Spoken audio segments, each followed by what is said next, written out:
In the winter of 1911, the villagers of Sambroe kept to their routines, tending their fields and shutting their doors before dusk. Then the animals started dying, strange tracks appeared in the snow, and the nights grew unnervingly silent.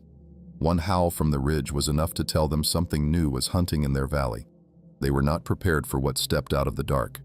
So before we continue, please make sure you let us know where you're watching from. Thanks. I arrived in Sambroe in the autumn of 1911, when the first frosts stayed on the fields through the morning. The train left me in a larger town, and from there I rode in a small cart behind a tired horse. Woods, fields, and bare vineyards passed in a steady blur. I had accepted the post of schoolmaster because I wanted steady work and a quiet village. The inspector's letter had mentioned only isolation and hard winters. The driver, a man named Henri, hunched over the reins and smoked as he drove. For a long time he said nothing. Only when we left the main road and turned into a narrow lane under tall pines did he speak. "You know why the last schoolmaster left, monsieur?" he asked. "I was told he married and moved to Limoges," I said. Henri made a short sound that was not quite a laugh. "That is the story they put in writing," he said. "People prefer it." The wheels bumped over ruts, the trees stood close on either side. No birds called. "What really happened?" I asked. "He found one of his girls in the ditch by the forest," Henri said. "Her throat was torn out. They said it was a wolf. Men from 3 villages combed the hills and killed nothing. After that he stayed a few weeks, then left before dawn and never came back." He spoke without raising his voice, but his hands shook a little on the reins. The inspector had not written a word about a dead child. "There are wolves everywhere in these regions," I said. "There are," Henri answered. "Old people in Sambroe talk about more than wolves. If a cow dies in the night or a child falls ill, they give it the same name." He fell quiet again. We passed a weathered stone cross at the edge of a field. Someone had left dried herbs at its base. "What name?" I asked. Henri watched the road. "They say the wolf walks upright," he said at last. "They say it wears a man's skin by day." I came from a town with gas lamps, a lycée, and a public reading room. At the teachers' college, we spoke of science and progress. I told myself that Henri was repeating village talk that always returned when something bad happened. Even so, in the gray light under the pines, his words settled heavily. When the forest thinned, the land opened into a shallow valley. Small fields lay on the slopes, cut by stone walls and hedges. At the center, on a low rise, stood Sambroe, a knot of stone houses, a crooked street, a little square, and a church whose bell tower leaned slightly. Thin smoke rose from a few chimneys. Henri stopped in front of the inn. A woman in an apron came out, wiping her hands. Her hair was going gray, tied in a knot. Her forearms were strong. "Jean, this is Monsieur Delorme, the new schoolmaster," Henri said. "He has arrived in an unlucky year." "Enough of that," she said, though her eyes studied me. "Monsieur, your room is ready. We heard you would come before All Saints' Day." I climbed down with my case. The village smelled of damp earth, smoke, and animals. A few children watched from doorways and slipped away when Jean turned her head. "Come in," she said. "You can eat while we send word to the mayor." The main room of the inn was low and dim, with blackened beams and a wide hearth. A pot hung over red coals. 2 men sat at a table near the fire with a jug between them. They stopped talking when I entered. "This is him," Jean said. "The new master." The men nodded. One was tall and lean with a sharp nose and a scar on his chin. The other was shorter and broad-shouldered, with rough hands and pale eyes. Jeanne named them. "Marcel hunts in the hills," she said. "Etienne works the Garot land." Marcel rose to shake my hand. "Welcome," he said. "You will find the children here stubborn. When the work is needed, they vanish into the fields. I will try to make the classroom worth the trouble," I replied. Etienne gave me a slow look. "You chose a bad year," he said. "The harvest failed, then the beast came back. People think God no longer listens to us." Jean set a bowl of stew and bread in front of me and cut him off. "Let him eat first," she said. "There is time enough for talk." "I am not so easy to frighten," I said, although my voice did not sound as firm as I wanted. Marcel's mouth tightened in a thin smile. Jean was still clearing the hearth when the mayor arrived. Monsieur Garot was a stout man with a neat mustache and a red nose. He took my hand in both of his and spoke in a strong, practiced tone. "Sambroe is honored, monsieur," he said. "The Republic remembers even small villages." "I am pleased to serve," I answered. Garot sat and poured himself wine. "You came by the Pine Road," he said. "Then you know how close the forest lies. At night it is worse than in daylight. Still, we are not children. There have been incidents, but we will not lose our judgment." Marcel's jaw tightened. Etienne stared at the table. "Some sheep, a cow, one death," Garot said. "The prefect sent gendarmes. They went back with empty hands. People here talk of curses and monsters. That is why we need a good school. You will give our children something better than old tales." "I will try," I said. "Classes begin Monday," he replied. "Until then, rest. If you hear howling, stay inside. The hunters are out. There is no cause for alarm." He said the last words with careful emphasis. That night I lay in a narrow bed under the roof. The mattress smelled of straw. Through the small window I saw the dark line of the opposite hill and the pale curve of the road. The village lay quiet. I told myself that the unease in my chest came from the journey and the strangeness of new surroundings. I went over the names in my mind to steady myself. Henri on the cart, Jean at the inn, Marcel the hunter, Etienne the farmhand, Monsieur Garot. I tried to picture the classroom I had not yet seen. Each time I closed my eyes, I saw instead a ditch at the edge of a forest road and a child's desk with no one sitting at it. The first howl came after I had put out the lamp. It rose from the direction of the forest, long and harsh, then broke in a way that did not sound the same as the calls I had heard from wolves on past hunts. A second answered from farther down the valley. A third sounded closer, somewhere beyond the last houses. I lay still, listening. Below, a door creaked. I heard quick footsteps, Jean's low voice, and the heavy scrape of a bolt. Then only the wind against the tiles and the blood in my ears. I had heard wolves before. Their howls had a rough rhythm. These cries carried a strange rise and fall that made the skin on my arms prickle. I told myself it was only fear and weariness. I pulled the blanket up and forced my muscles to loosen. The howls grew fainter, drifting toward the hills. At last, without any clear moment when wakefulness ended, I slid into a hard, dreamless sleep with my hands still clenched in the blanket. I woke to the smell of bread and coffee and the sound of someone chopping wood behind the inn. For a brief moment, I forgot the howls. I was only a man in a new village with a day to prepare for his first class. Then memory came back in a sharp rush, and I lay still, listening. The valley was quiet. No cries, no voices in alarm. Light came pale through the small window. Downstairs, Jean moved briskly between tables. A pot steamed on the hearth. She set a bowl and cup in front of me without asking. "You heard them," she said. "Yes," I answered. "Are they always that loud?" "Sometimes they come closer," she said. "Last winter they circled the Garot barn. The sheep would not calm for days." She watched my face. "You still have time to go back to the town," she said. "The inspector would find another place for you." It sounded almost like concern, not mockery. "I signed a contract," I said. "Children here need a school as much as in the city. Howls will not send me away."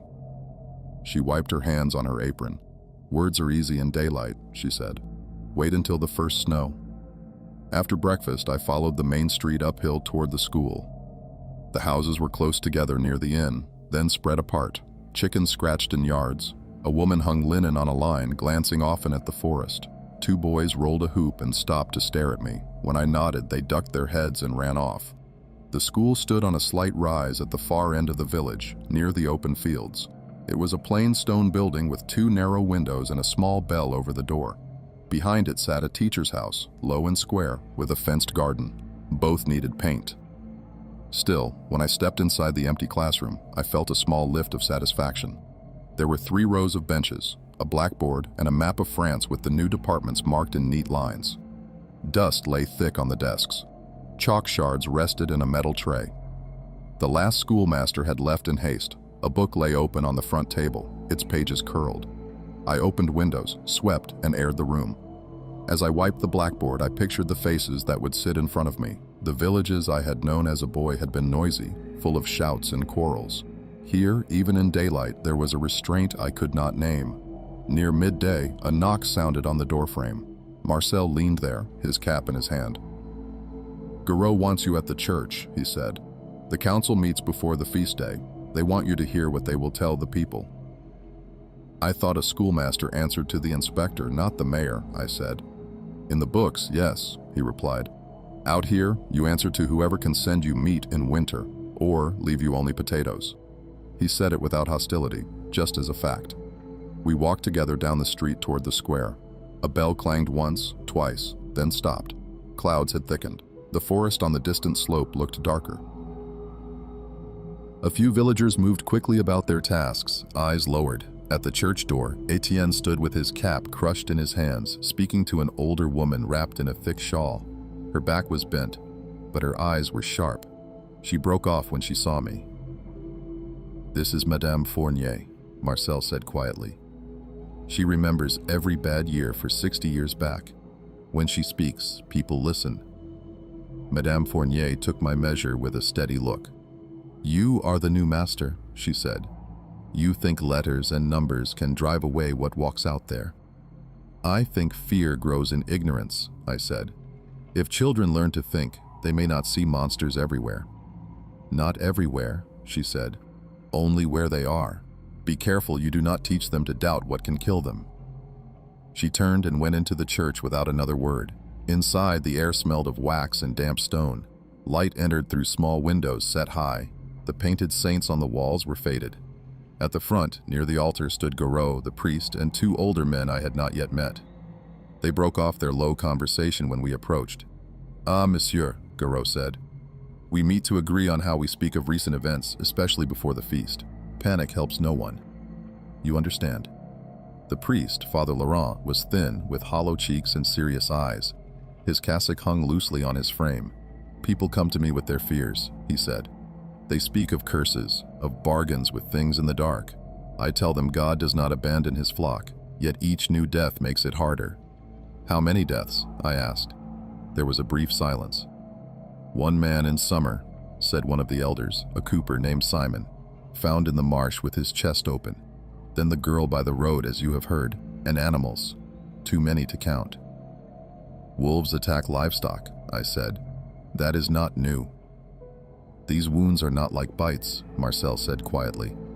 "I have hunted wolves all my life. I know what their teeth do. What we found is not the same." Garot spread his hands in a soothing gesture, though his thumb rubbed his palm in small circles. "The prefect says wolves," he said. "We say wolves. That is the end of it. If anyone speaks of other things, we call it superstition. Do you agree, monsieur?" I understood what he wanted. If the schoolmaster laughed at tales of werewolves, others might follow. "I will teach what the manuals say," I replied. "I will not repeat stories that frighten children for no reason." "That is enough," he said. "We ask only that you do not give weight to old legends." Father Laurent looked toward the door, where a patch of pale sky showed through. "Legends begin somewhere," he murmured, "but we will not argue about that now." When we left the church, the square had filled with people bringing offerings for the coming feast. Baskets of potatoes, jars of preserved fruit, sacks of grain. Women clustered in small groups talking in low voices. Men checked the wheels of carts and the harness of animals. Each person seemed to watch both the church and the forest. As we stepped down onto the worn stones, a shout came from the far edge of the village. A boy of about 12 ran toward us, hair wild, breathing hard. His name was Luke, as I would later learn. At that moment, he was simply a child with terror in his eyes. "They got another one," he gasped. "At the ragman's field, near the stream. It's torn to pieces." People around us fell silent. Someone dropped a sack. Grain spilled onto the stones. "What did you see?" Marcel asked, gripping the boy's shoulders. "Blood in the snow," Luke said. "The sheep are dead, not eaten, just lying there. My father sent me to call you." Garot's face went gray. He turned to the priest. "Go back inside," he told Father Laurent. "Ring the bell. Bring people in. Tell them to pray." He paused, then looked at me. "You may come if you wish," he said. "Or you may stay here where it is safe." I hesitated. Part of me wanted to retreat into the dim church and pretend this was all gossip. Another part, smaller but harder, wanted to see with my own eyes. I knew that if I stayed behind, I would always doubt the truth of what was told. "I will come," I said. We followed Luke down a narrow path between houses, past gardens and sheds, toward the lower fields. Others trailed behind at a distance, murmuring in small knots. The path sloped toward the stream, where a thin sheet of ice had formed in the shallows. The ragman's field lay beyond, a poor patch of ground enclosed by a broken fence. The smell reached us before the sight did. It was sharp and heavy, a mixture of blood, wet wool, and something else I could not name. Marcel's steps slowed. Etienne, who had joined us silently, crossed himself in a hurried gesture. When I stepped into the field, my stomach clenched. 4 sheep lay scattered near the fence. Their bellies were open, ribs showing pale in the cold air. Their legs jutted at awkward angles. Snow around them was stained dark. "They did not eat," Marcel said in a flat tone. "This is not hunger." He knelt by the nearest carcass and examined the wounds with careful hands. I stood back, breathing shallowly. I had seen slaughtered animals before, but always in an ordered setting, with knives and purpose. This was different. There was a wildness in the way the bodies were thrown about, as if something had moved through them in one swift storm of motion and then gone. Luke watched me, perhaps to see whether the new schoolmaster would faint. I forced myself to look at each animal in turn, to note the pattern of the gashes, the torn flesh, the marks in the snow. I told myself that if I paid attention, I might find some detail that made sense of it, something that could be named and measured. "Tracks," Etienne said hoarsely. Near the far corner of the field, where the fence sagged, the snow was churned. Prints led from the forest edge, crossed the ditch, and entered the enclosure. At first I thought they were wolf tracks, large and deep, but when I stepped closer, I saw that some marks were not shaped like an animal's paw at all. They were elongated, with a narrower rear and a wider front, as if something had pressed down with toes. Deep claw marks scored the snow ahead of them. Between these prints lay others that looked almost like a man's bare foot, but too long, with the ends splayed into points. "Wolves do not step like this," Marcel said. His voice was even, but the skin around his mouth was tight. "Nor bears. I have seen bears in the higher valleys. Their claws mark differently." Garot looked away.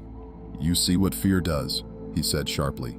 "We stand in a bloody field and our minds twist every mark into a nightmare. We say wolves. We will tell the prefect the same. Anything else invites ridicule." He stared at me.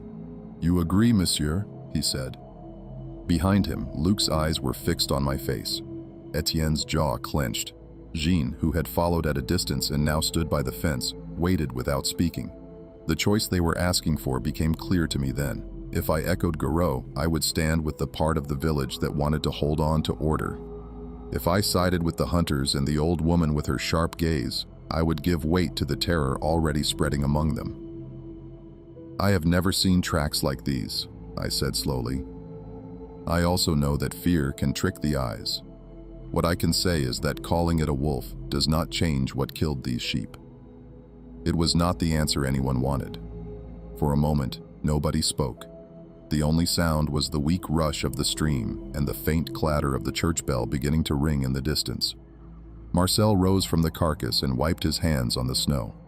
"Whatever it is, it came from the forest," he said. "It will come again. We need more than prayers and words." He looked at Garot. "We hunt tonight," he said, "with or without the council's blessing." I followed them back toward the village with the cold pressing through my coat. The bell in the church tower rang steadily, calling people in.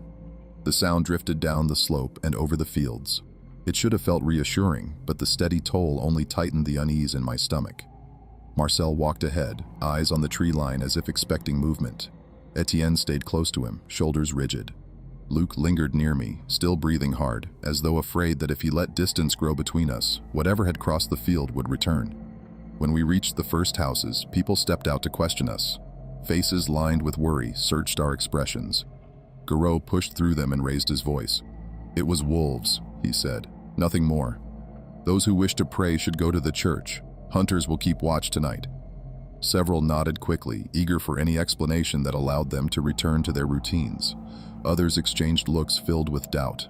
A few children clung to their mother's skirts, staring at the hunters' bloodied hands. Jean was waiting near the inn door with her arms crossed. "Wolves do not kill like that," she said quietly to me. "They take what they can eat. They do not leave the rest as a warning." Her calm tone unsettled me more than a shout would have. "I know," I said. "But if I say that openly, it will cause more fear." "Fear already fills this valley," she replied. "Naming it will not change its presence." She turned to Marcel, who was checking the straps on his rifle. "You will need help," she said. "We will," he replied, "but not from everyone. Some of the men panic too easily." "I did not say I would join you," she said, "but I can cook for those who will watch. They cannot hunt on empty stomachs."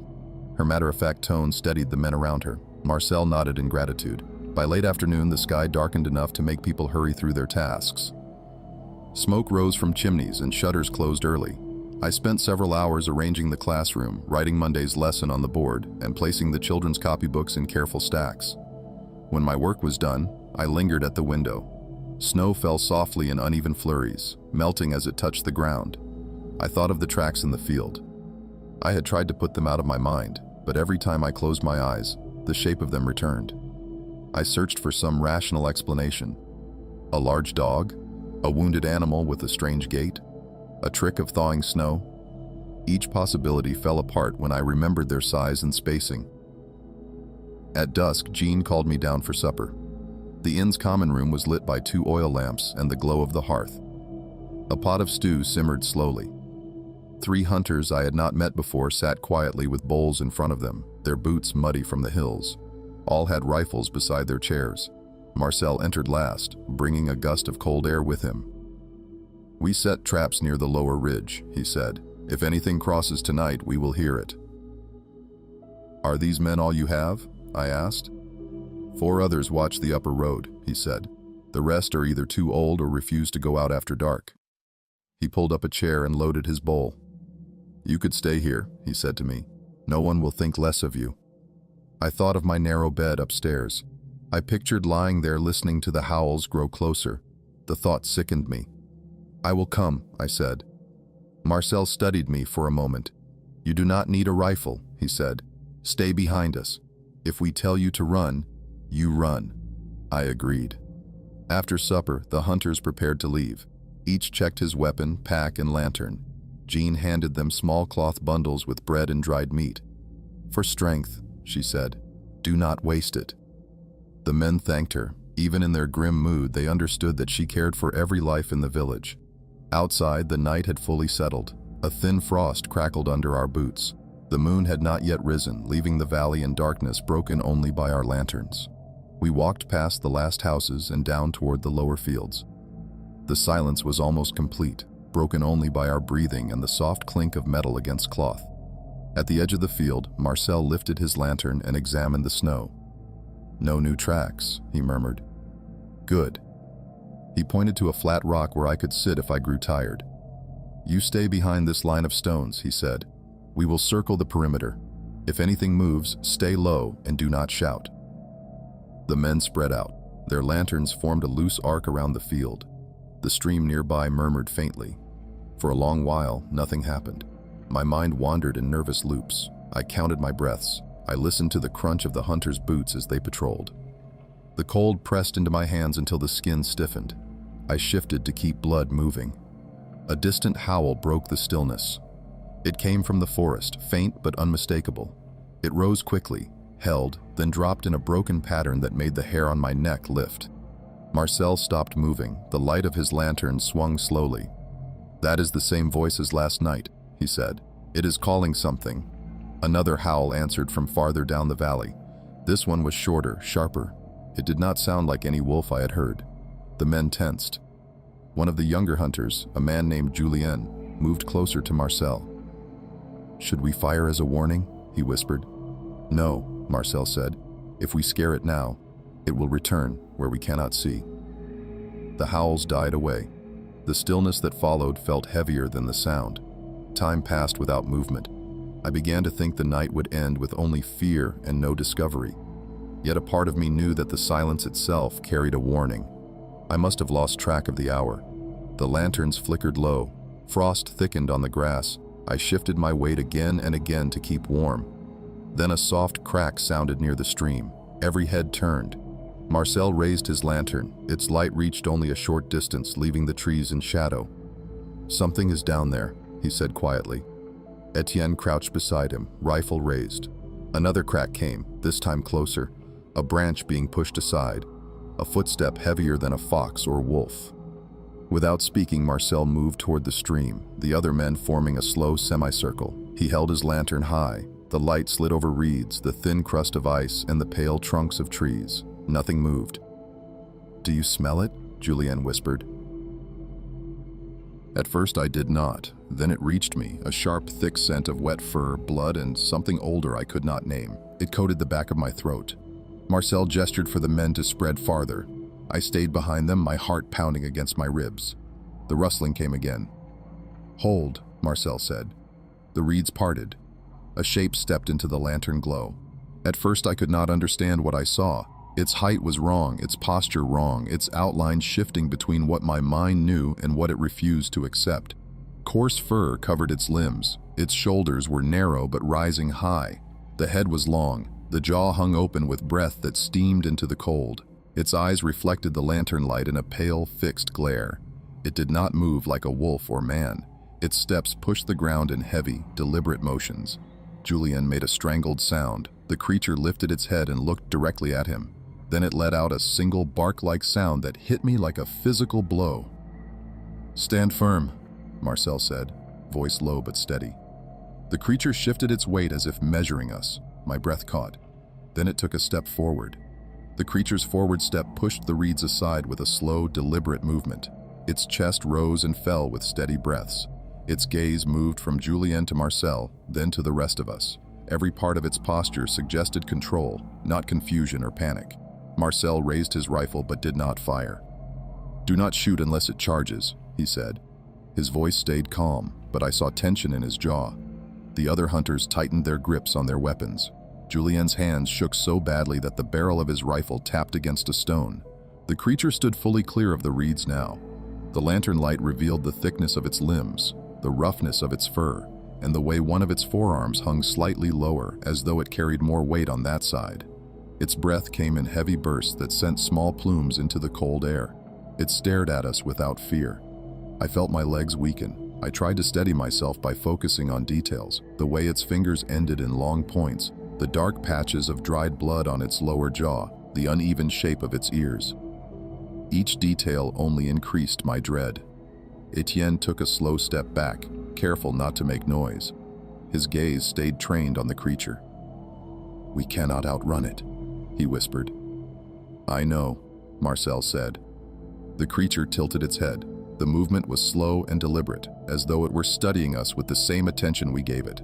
For a moment, the entire field held its breath. Even the stream behind it seemed to fade from my hearing. Then a shout broke the stillness. Luke, who had been told to stay behind with the others near the village edge, had followed anyway. I saw him out of the corner of my eye, running toward us without caution. Before I could shout for him to stop, he slipped on the frost and fell forward with a sharp cry. The creature's head snapped toward him. "Get him!" Marcel shouted. Julien dropped his lantern and sprinted toward the boy. The sudden movement broke the fragile stillness.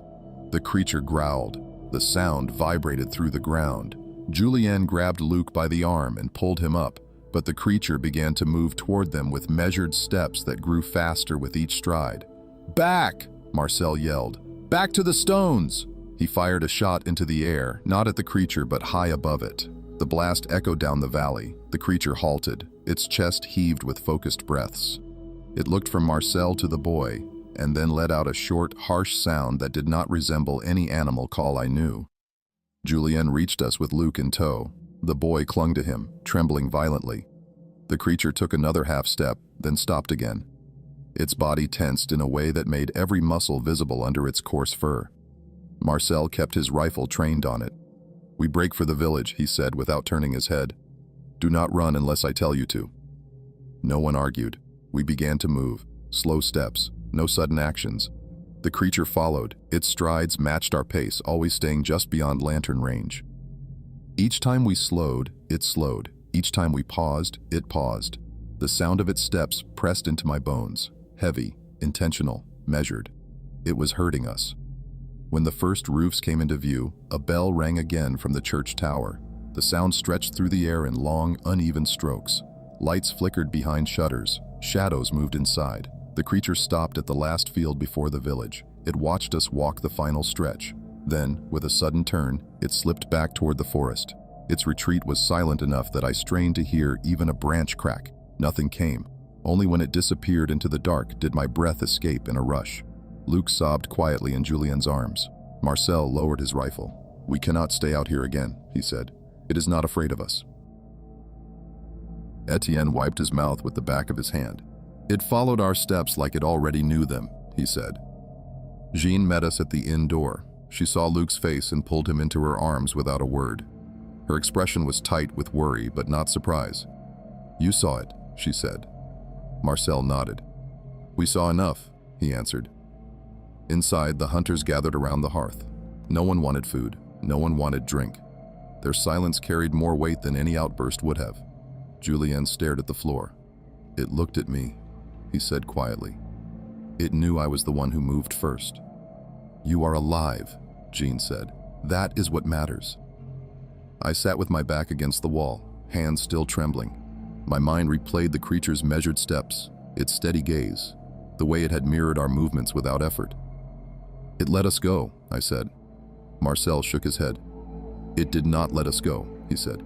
"It learned us. There is a difference." We did not sleep that night. Each time the wind brushed against the eaves, someone lifted his head. Luc sat wrapped in blankets near the hearth, refusing to close his eyes. Jean stayed awake, moving quietly among us, adjusting the fire, setting water to heat, checking the shutters. Just before dawn, the church bell rang again, 3 short strikes. Garot had arranged a signal with the hunters. 3 strikes meant something was wrong. Marcel rose immediately. "We go," he said. He looked at me. "You do not have to come this time." I stepped forward anyway. "I will come," I said. The square was full of people by the time we reached it. Some carried lanterns, others stood in their nightclothes. Father Laurent stood at the church steps, holding a candle. Garot met us with a pale face.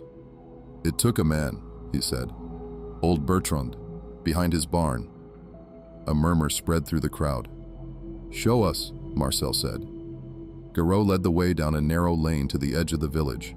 Frost glimmered on the rooftops. The barn stood open. The ground near it was disturbed. Several villagers knelt there, whispering prayers. When we reached them, they parted. Old Bertrand lay on his back. His eyes were open. His chest was torn in a single brutal strike. Blood had frozen in dark patterns across his coat.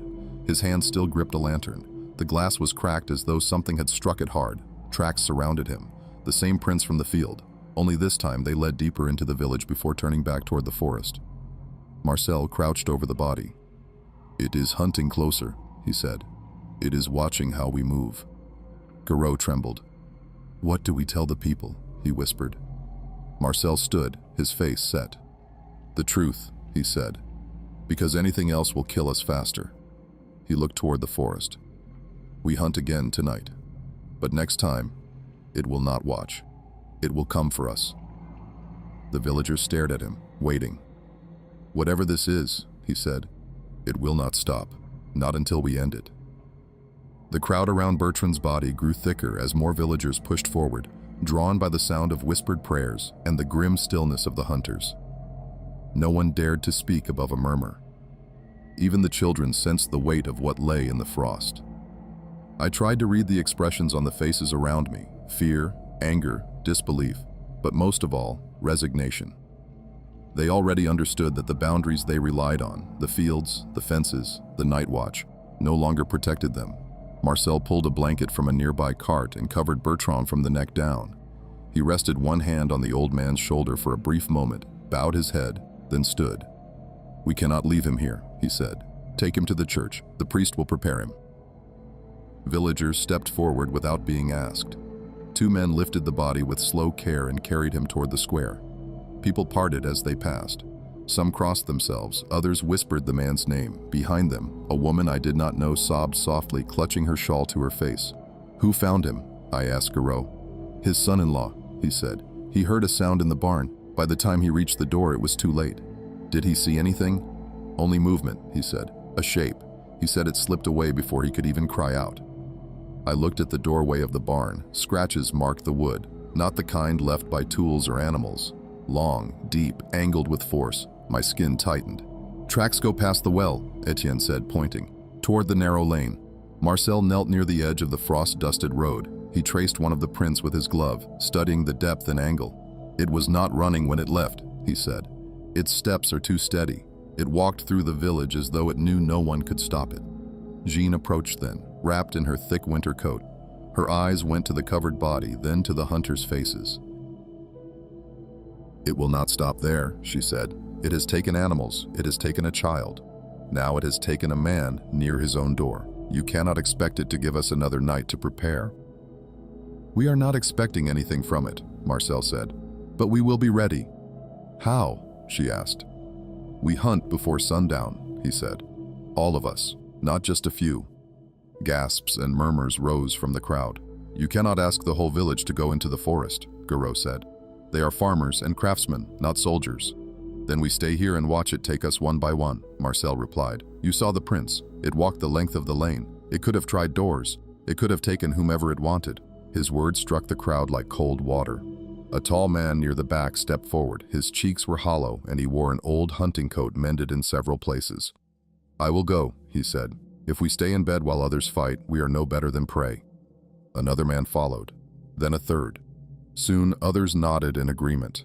Fear lived in their faces, but something else had begun to take shape beneath it.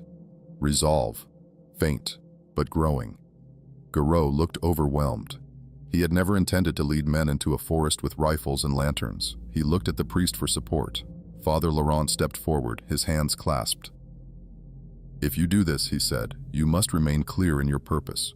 Do not go seeking vengeance. Do not let fear guide your actions. Search for the truth of this thing. Do what is necessary, but do not lose yourselves in the process." His voice did not quiver, even though his eyes were shadowed with dread. Marcel nodded. "We will not lose ourselves," he said, "but we will not stand idle either." As the crowd dispersed, I remained near the barn. The tracks in the frost disturbed me more than the body had. They were not just signs of violence, they were signs of familiarity. The creature had walked among us, unhurried, unchallenged. That understanding settled into my chest like a weight. Julien came up beside me. "It moved like it knew where everything was," he said. "It did," I replied. "You think it has been watching us longer than we knew?" I didn't answer. I didn't need to. The hunters planned to gather at the inn before dusk. Until then, I worked in the schoolhouse, though I found it impossible to concentrate. Every sound outside made me glance toward the window. I tried to write notes for Monday's lesson, but my thoughts drifted and my handwriting came out uneven. I forced myself to stop before the chalk snapped in my hand. By late afternoon, I decided to walk the village to clear my mind. The air was sharp with cold. Smoke rose from chimneys. People spoke in low voices as they gathered firewood or carried water from the well. Mothers pulled their children inside as soon as they saw me.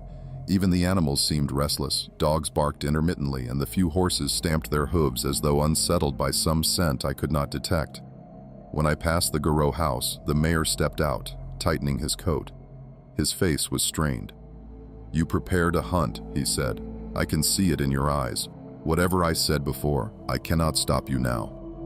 "You saw the tracks," I said. "You saw what it did to Bertrand." He exhaled sharply. "Reasonable men do not go chasing monsters," he said. "But perhaps the time for reason has passed. Will you join us?" He looked toward the forest. "I am not a hunter," he said, "but I will not hide either. If the village goes, I go." It surprised me. For all his attempts to deny what was happening, he had enough pride or guilt to stand with the others.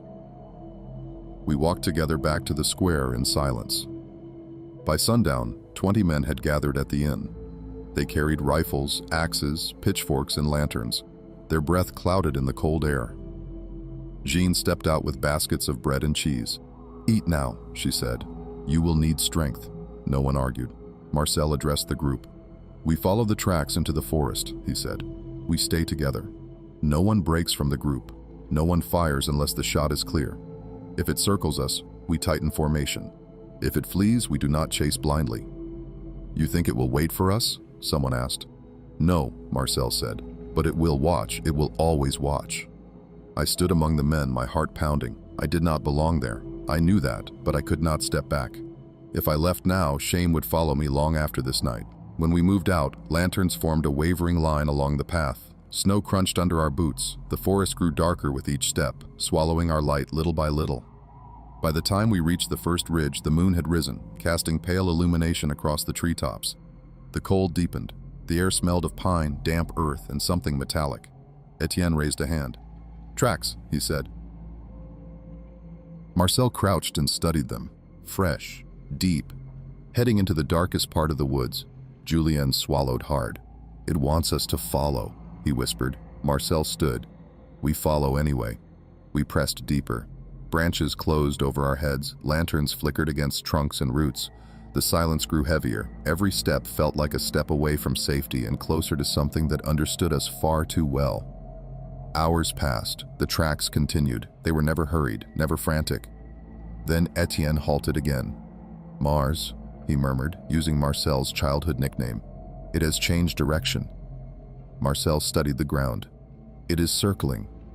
A realization passed through the group like a chill. "We are not hunting it," Julien said. "It is hunting us." Marcel did not deny it. "Keep formation," he said. "Lanterns up." We moved again, but fear seeped into every step. Then from somewhere behind us, a twig snapped. Another crack followed. Then a low sound between a growl and a breath. Every lantern swung toward the noise. The trees shifted with shadow. Something moved just beyond the light's reach. A second crack echoed through the trees, sharper this time, as if something heavier than any deer or wolf stepped on a frozen branch. The men tightened instinctively, lanterns lifting in a trembling arc. I felt the cold settle deeper into my chest, as though the air itself thickened. Marcel raised his arm for silence. No one dared to breathe loudly. The forest around us seemed to close in, its branches like unmoving watchers. I turned slowly, lantern held just high enough to light the ground at my feet. The space beyond its reach looked endless. Another sound came.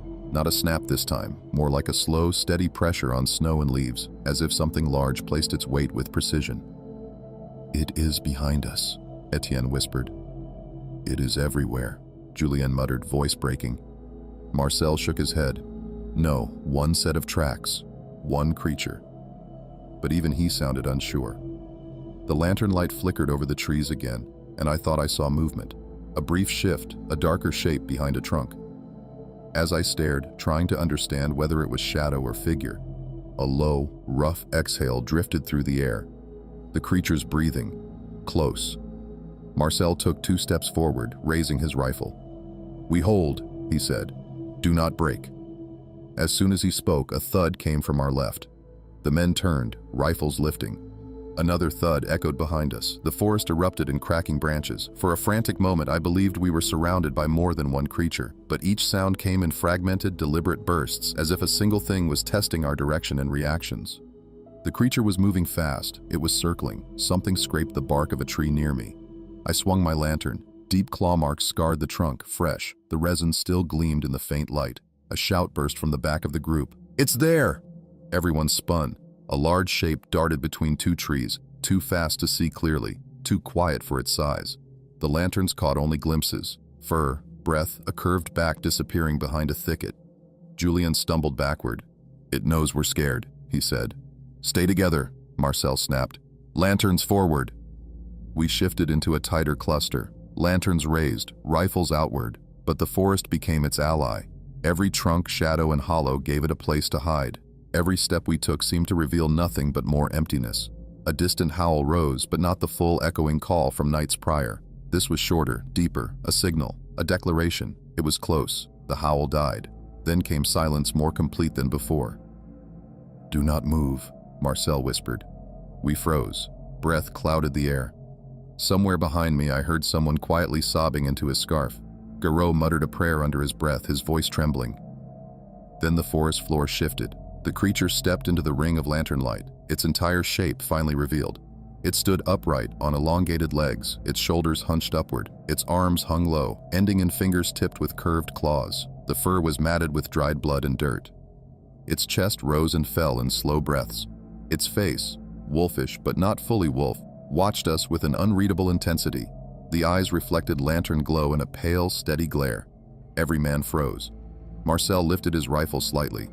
"Hold," he said, but the creature did not advance. It stood, staring at us, as though calculating.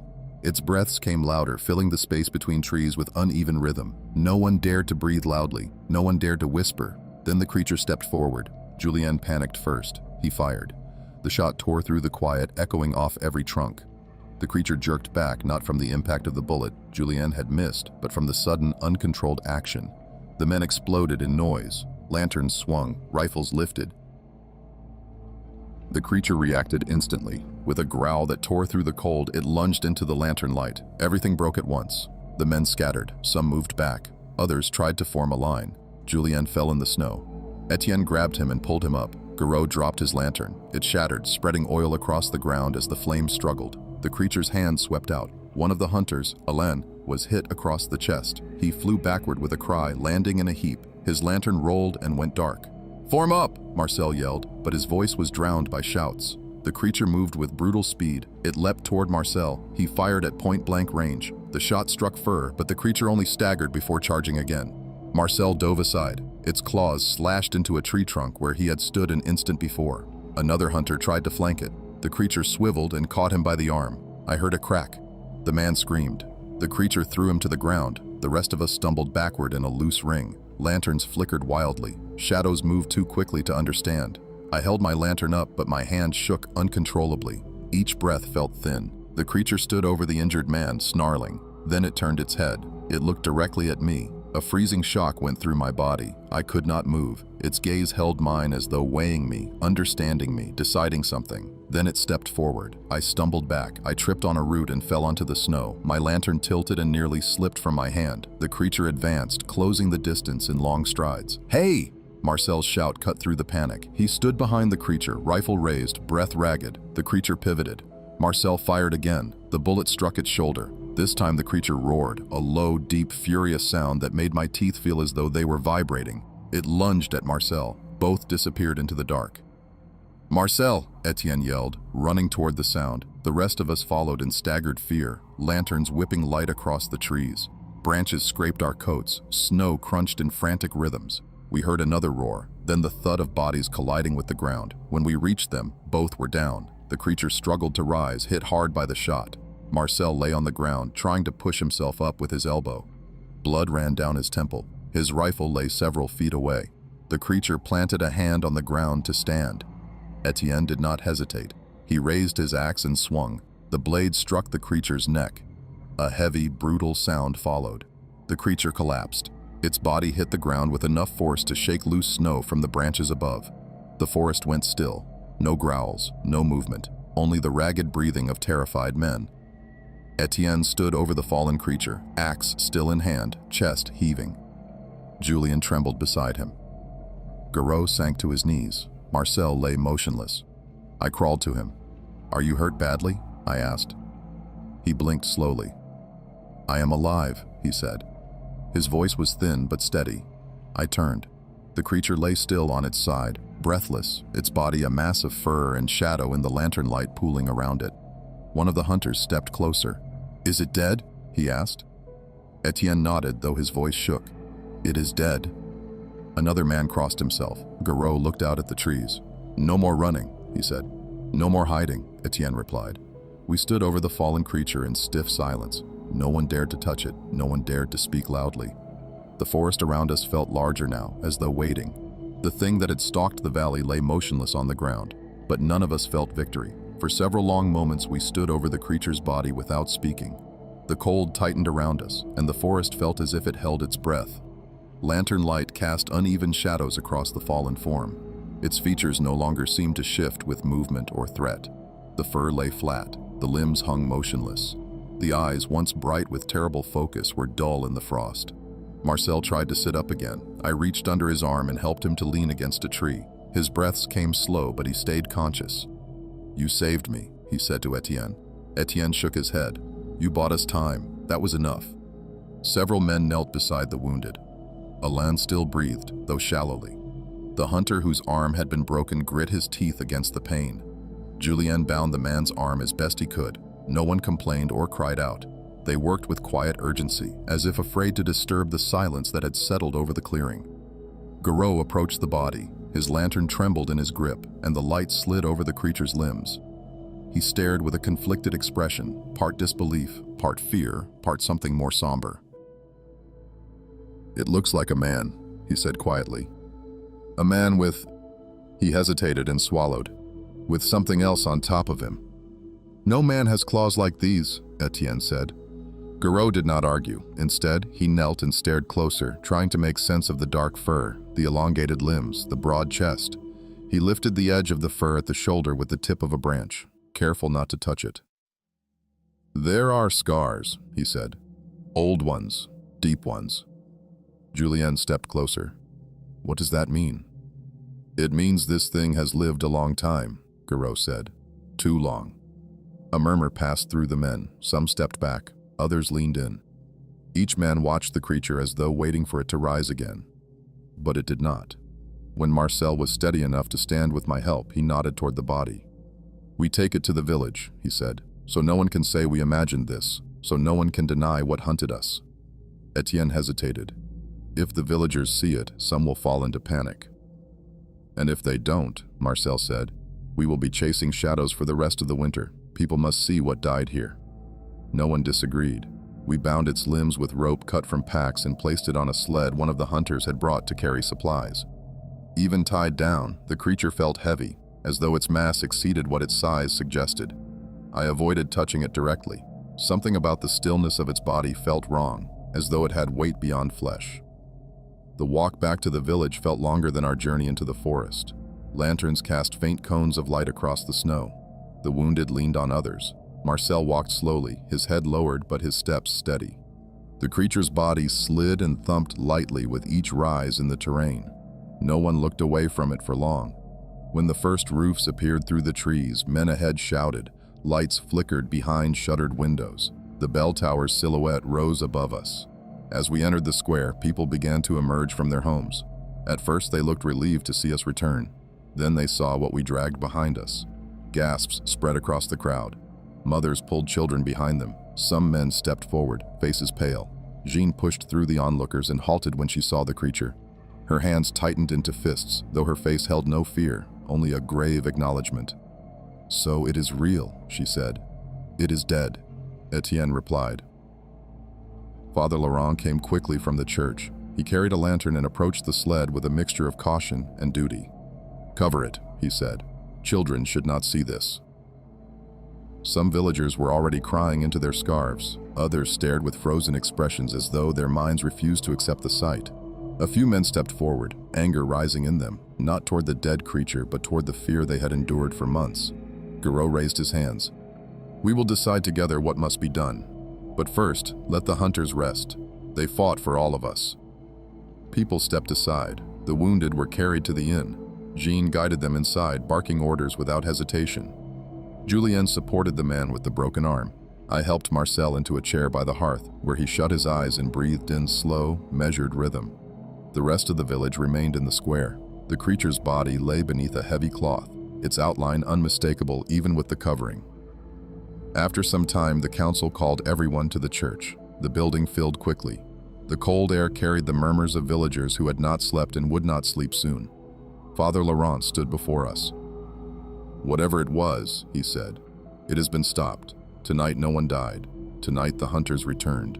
He paused to let the words settle. But we must not allow terror to become a new master. We look to each other. We remain a village. We will bury our dead, care for our wounded, and move forward with clear eyes. Garot stepped beside him. We will send word to the prefect, he said. Not about wolves, not about superstition. We will tell him that something dangerous lived near our valley and that our hunters ended it. We will speak plainly. He took a slow breath. And after that, we rebuild. The meeting ended without further debate. People left in small groups, speaking quietly, relieved and exhausted. By dawn, the sun cast pale light across Saint-Brouilly. The creature's body had been moved to the church shed under lock. The hunters slept in scattered corners of the inn, on benches, in chairs, on the floor. Jean remained awake, tending the wounded, boiling water, cleaning blood from coats and hands. I sat by the window of the inn's common room. The frost on the glass began to melt. Smoke drifted from chimneys. The village looked normal again, if only on the surface. Marcel stirred in his chair across from me. It's over, he said. Do you believe that? I asked. He thought for a long moment. Yes, he said at last. Whatever stalked us is dead. The valley is quiet. The forest will be only a forest again. His voice carried certainty, exhausted but certain. I looked out at the snow-covered fields, the roofs touched with morning light, the distant line of trees at the ridge. For the first time since I arrived, the village felt open again. Not guarded, not shrinking from the shadows. Classes begin tomorrow, I said. Marcel nodded. Life begins again. And so it did. The people of Saint-Brouilly returned to their work. The hunters healed. The villagers buried Bertrand with solemn respect. The tracks in the fields faded with fresh snowfall. The forest remained still through the winter. I taught my lessons. The children filled the classroom with their quiet laughter. At times I looked toward the tree line, remembering the creature's gaze and the cold weight of that night. But the days passed and nothing moved there but birds and wind. Spring arrived, the snow melted, new shoots grew in the fields. The village lived forward. In time, the events of that winter changed into a story the old told by the fire, a real story from a real night when fear had stepped out of the forest, and when the villagers of Saint-Brouilly faced it together.